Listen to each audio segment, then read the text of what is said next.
wabaddewo vaawo mpitewo ab'ekiwaalo kya pulezidenti omulondo ow'ekibiina Jim Akena bwe babadde bagezaako okugoba ababadde basibyewo ekizimbe ky'ekibiina kya Uganda People's Congress. Bano bazze bukubirira okuva ewabadde olukuŋŋaana lwa bannakibiina kya UPC bazze embeera mu nteeko.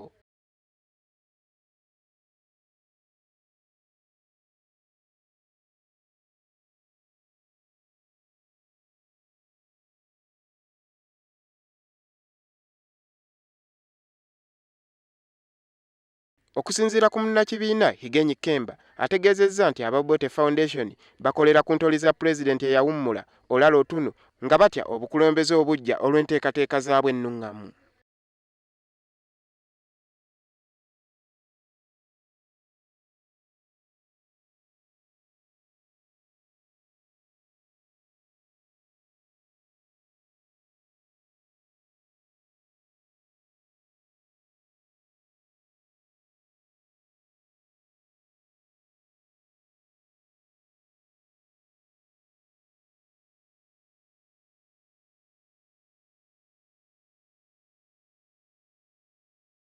Higenyi ayongerako nti ebyo ebibadde byogerwa nti aba Milton Obote Foundation ekyabagazisizza ekizimbe kino babadde batya akavuyo akabadde kategekeddwa ba delegates abali mu lukuŋŋaana lwabwe byabwewussa nga batidde enteekateeka mpya ey'okuddukanya Uganda House eyabagiddwa.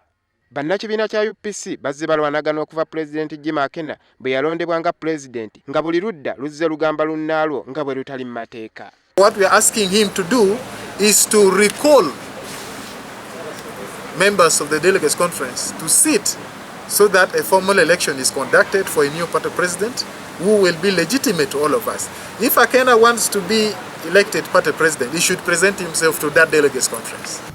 Mr. Otunu had his term and the term is over.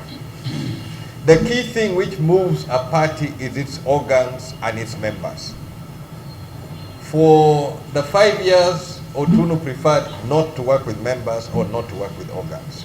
Akolanga Ssaabawandiisi w'ekibiina alangiridde nga bwe beddiza obuvunaanyizibwa bw'okuddukanya ekizimbe kya Uganda House okuva eri Milton Obote Foundation ebadde ekiddukanya okuva mu myaka gya 1967.